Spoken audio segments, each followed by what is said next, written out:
محمد لا الہ الا اللہ محمد رسول اللہ کی تحریر پڑھی، بارگاہ خداوندی میں ہاتھ بلند کیے، فضا میں ہاتھ بڑھائے، عرض کی مولا تیرا نام مبارک ہے، تیرا نام پاکیزہ ہے، تیری ذات بے مثل و بے مثال ہے، تیری شان افضل و اعلیٰ ہے، تیرا رتبہ بالا ہے، تیرا مقام بہت اونچا ہے، مگر تیرے نام کے ساتھ جس ہستی کا نام جڑا ہوا ہے یہ بھی کوئی عام نام نہیں ہے، یہ بھی عام نام کا ذکر نہیں کیا گیا،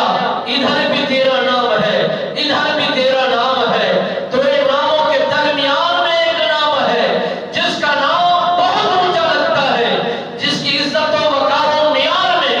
بلندی لگتی ہے، جس میں رتبہ و شان زیادہ دکھتا ہے۔ مجھے لگتا ہے کہ یہی نام میری بخشش کا سبب ہے،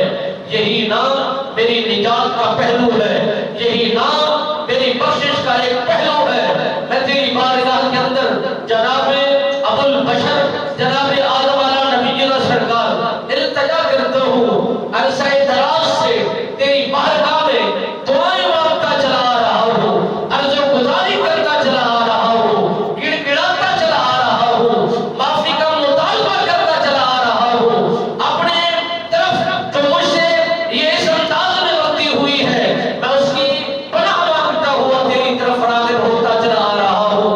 آج تو مجھے راستہ مقبول مل گیا ہے، آج تو مجھے اشارہ بہترین اعلیٰ مل گیا ہے، میں تجھے کسی محبوب